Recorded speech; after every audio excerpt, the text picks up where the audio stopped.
Hello, this is Shmuel Moshe, and you are listening to the Weekly Parashahcast Season 2, the show where I read the Tanakh and provide my own interpretations of what I think it all means. This week's episode falls on the 12th of Iyar, 5785, the Shabbat for May 10th, 2025, Parashat Acharei-Kedoshim, and we're going to be reading more from the book of Shmuel Bet, that's Samuel 2, chapters 4 through 6. As always, I remind everybody I'm not a professional scholar, just somebody who wanted to study the scripture. We're following along in English on Chabad.org if you'd like to read. Let's go ahead and jump on in with verse 1 of chapter 4 of Shmuel Bet. And Saul's son heard that Abner had died in Hebron, and his hands became feeble, and all Israel were dismayed. And Saul's son had two men, the heads of troops. The name of one was Baanah, and the name of the second was Rechab, the sons of Rimmon the Beerothite, the sons of Benjamin, for Beeroth was also counted to Benjamin. And the Beerothites fled to Gittaim, and they were living there until this day. And Jonathan the son of Saul had a son who was lame in his feet. He was 5 years old when the news of Saul and Jonathan came from Jezreel, and his nurse carried him and fled. And it was in her haste to flee that he fell and became lame, and his name was Mephibosheth. And the sons of Rimmon the Beerothite, Rechab and Baanah, went and came in the heat of the day to the house of Ishbosheth when he was taking his midday rest. And they came inside the house as buyers of wheat, and they struck him under the fifth rib. And Rechab and Baanah his brother escaped. And they came into the house, and he was lying on his bed in his bedroom, and they struck him and put him to death. And they removed his head, and they took his head and went by the way of the plain all night. And they brought his head, the head of Ishbosheth, to David to Hebron. And they said to the king, Here is the head of Ishbosheth, the son of Saul your enemy, who sought your life. And the Lord has granted my lord the king vengeance this day of Saul and of his seed. And David answered Rechab and Baanah his brother, the sons of Rimmon the Beerothite, and said to them, As the Lord lives, who delivered my person from every distress? That he who told me, saying, Behold, Saul is dead, and he was in his own eyes as a herald of good tidings, I took hold of him and slew him in Ziklag, who had expected me to give him a reward for good tidings. How much more when wicked men have slain an innocent man in his own house on his bed? And now, shall I not hold you accountable for his blood, and remove you from the earth? And David commanded the young men, and they slew them, and cut off their hands and feet, and hanged them up beside the pool in Hebron. But the head of Ishbosheth they took and buried in the grave of Abner in Hebron. End of chapter 4. So here we find out the aftermath of the death of Abner the general, who had previously formed a covenant with dear David, but then was killed by the brother of one he had slain. So this general, who was basically the source of a lot of their strength, he was gone. Ishbosheth, the son of Saul, who was the king of the rest of Israel, he basically he grew weaker with this news. Now he had two men that were under his control, so he thought, that were from the house of Beerothite, or Beeroth. And these two guys got the very clever idea. They're so clever. They thought, let's kill the king, right, and bring his head to David, and we'll get a reward. Because with Abner gone, this is a lost dynasty. So what they do is they pretend to be there to buy wheat, and they come in and they murder him. So it says, he was lying in his bed in his bedroom while he was taking his midday rest, and they killed him. They took his head off, and they took it to go, basically all night they went across the plains to get to David.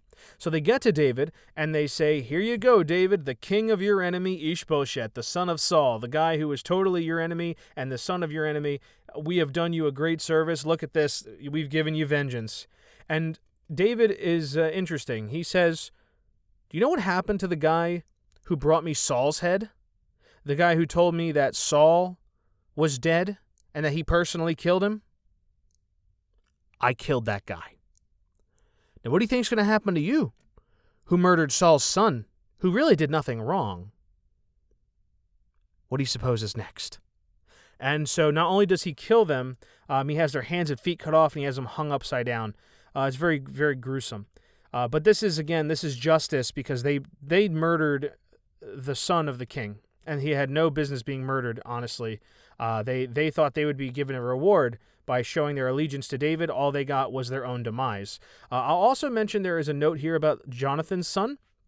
So Jonathan, remember that he had a covenant with David that his house would not be despised by David. So Jonathan preserved his house with David. But tragically, it says that Jonathan's son, Mephibosheth, he was made lame. So it seems that he had become crippled from the waist down. He lost the control of his legs, I think what it means, because or lame in his feet. So whatever the case was, his nurse, when she heard that Jonathan had died, took the child, and in her rushing, basically something went wrong, and the baby or the child, who was 5 years old, got hurt, and he lost the ability to walk.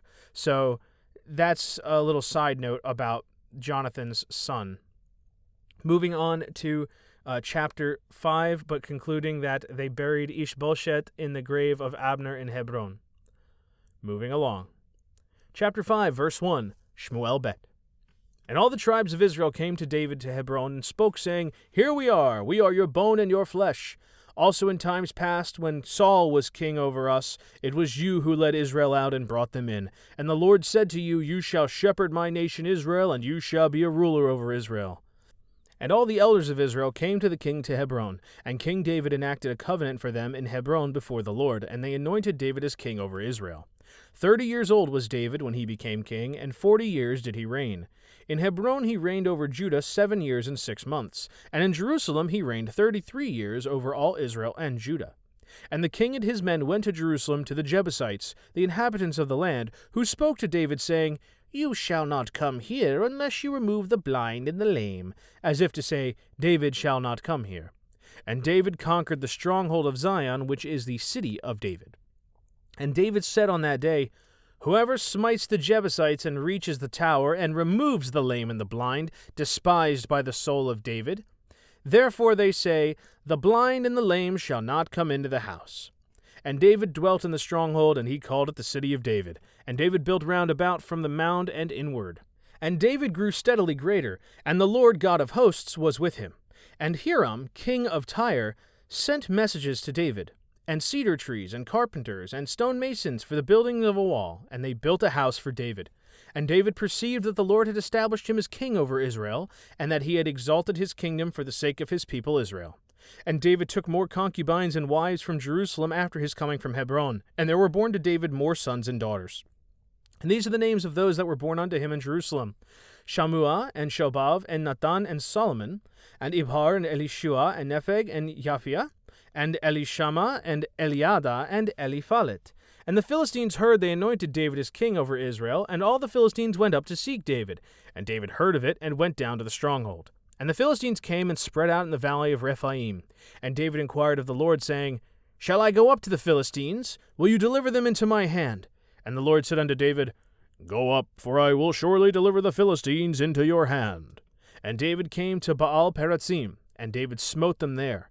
And he said, The Lord has broken mine enemies before me like the breach of waters. Therefore he called the name of that place Baal-Perazim. And they forsook there their images, and David and his men burned them. And the Philistines came up once again and spread out in the valley of Rephaim. And David inquired of the Lord, and he said, Do not go up. Circle in back of them, and come upon them from against the mulberry trees. And it shall be, when you hear the sound of steps in the tops of the mulberry trees, then you shall bestir yourself, for then the Lord has gone out before you to smite the camp of the Philistines. And David did so, as the Lord commanded him, and he smote the Philistines from Geba until you come to Gezer. End of chapter 5. So here we now learn a little bit more about what's going on for David. He is ascending to run all of Israel. So it says that the people of all the tribes come and tell him, We are your bone and your flesh. And we remember that when Saul was the king, you were the one leading us. So we also recall that the Lord said to you, You shall shepherd my nation Israel. You shall be a ruler over Israel, right? So basically, they're affirming that they've accepted David as their king. Also, the elders come all over the country to gather here at Hebron, and they anoint David as he forms a covenant for them before the Lord. And then going on from here, it says that David was 30 years old when he became king, and 40 years was the duration of his rulership. So over here it says for Judah, 7 years and 6 months, and then in Jerusalem, 33 years over all Israel and Judah. So total together there, we have 7 years, 6 months, so 7.5 years, plus another 33. There you got 40 years. So now it says that he goes to the Jebusites who are in Jerusalem. Now recall, the Jebusites were always supposed to be wiped out.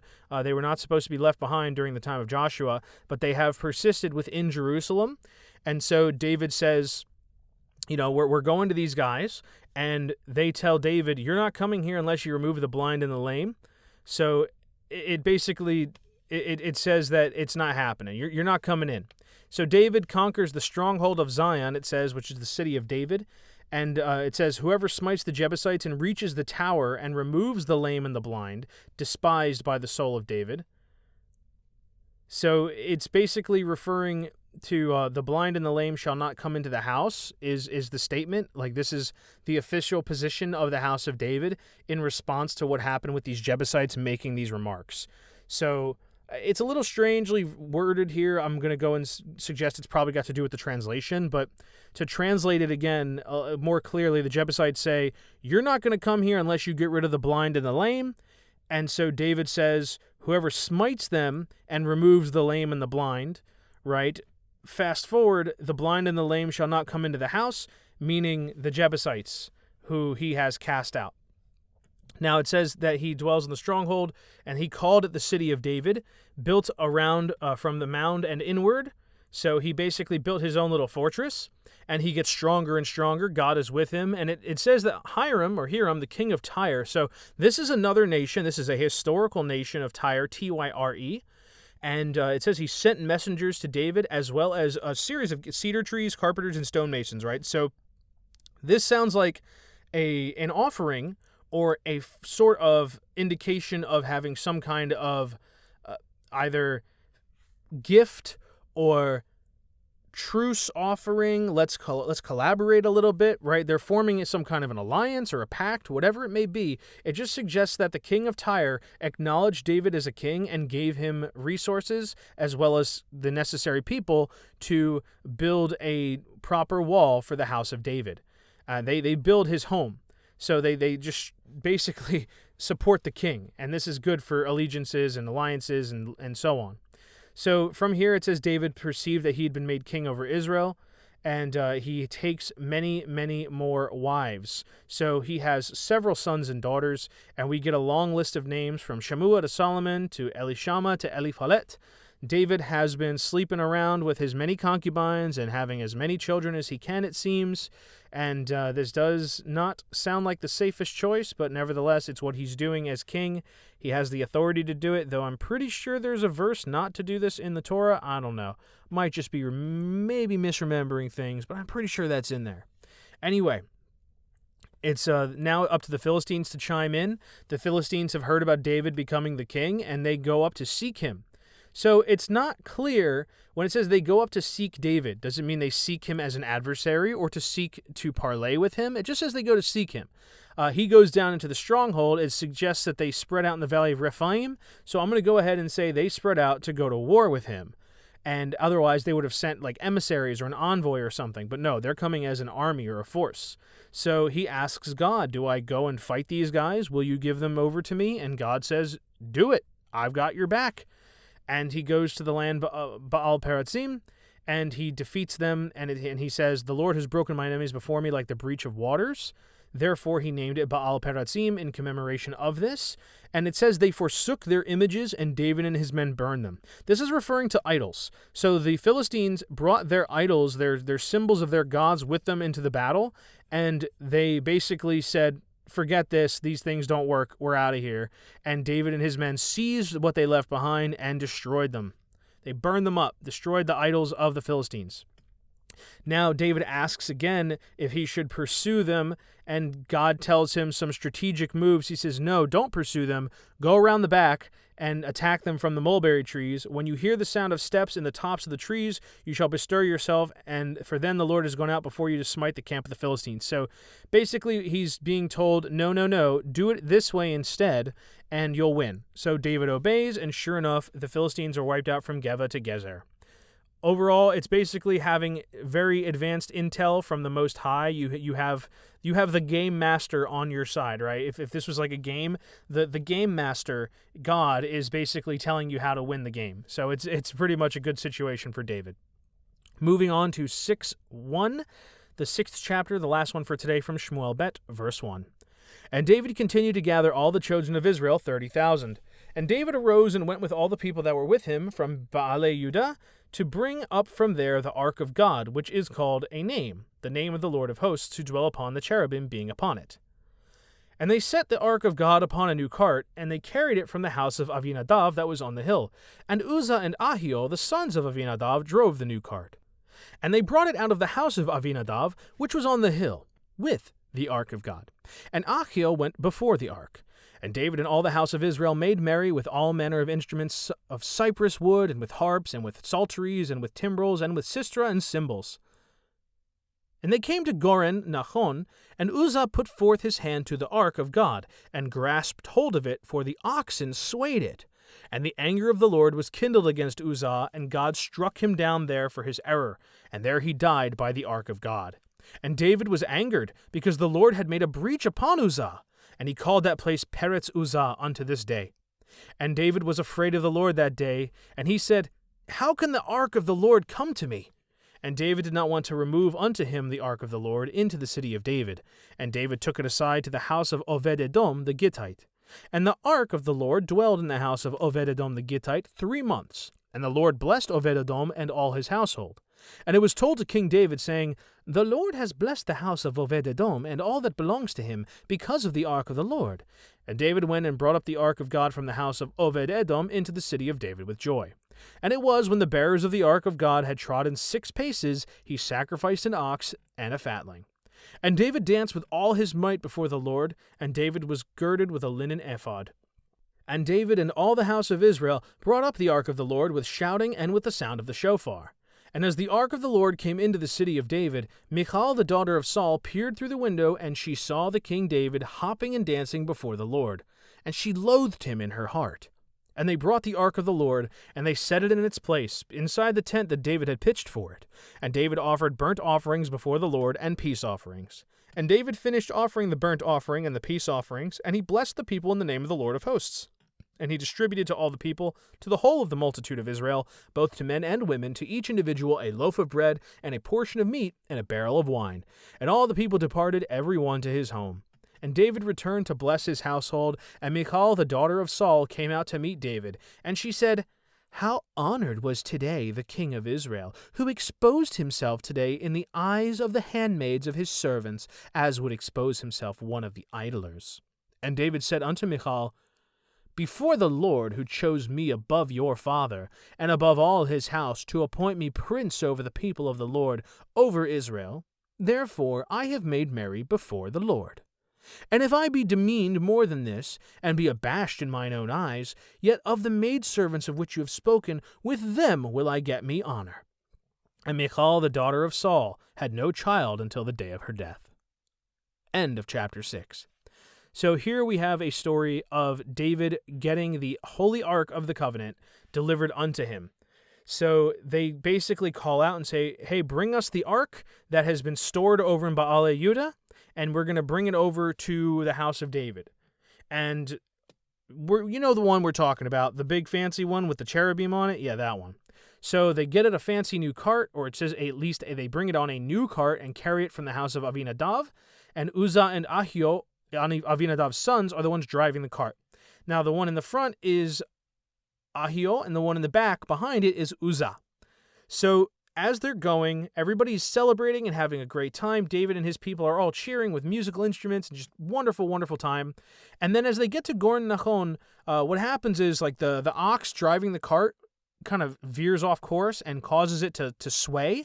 And so Uzzah, without thinking, worried like, oh no, the cargo that I'm carrying, he sticks his hand out to try to steady it, right? It says that he put forth his hand to the ark of God and grasped hold of it, for the oxen swayed it, right? So it was being shaken around and he wanted to protect it. He put his hand on it. That's what I'm assuming it was for protecting it. And instantly he's killed by God. So it says, the anger of the Lord was kindled against Uzzah. Again, remember, nobody is supposed to be touching this thing. This is a really holy relic, and while it is also capable of blessing people and bringing good fortune, it can also invoke death, as happened to Nadav and Abihu, Aaron's sons. So this is what happened to Uzzah. Now it says, the anger of the Lord was kindled against Uzzah, and David was angered because the Lord had made a breach upon Uzzah, and he called the place Peretz Uzzah unto this day. And so basically this was something that he never forgot, and it really upset him. But nevertheless, after this, it says that David was afraid of the Lord, and he said, how can the ark of the Lord come to me? In other words, what he's saying is, how can I welcome this thing that just killed this guy into my house?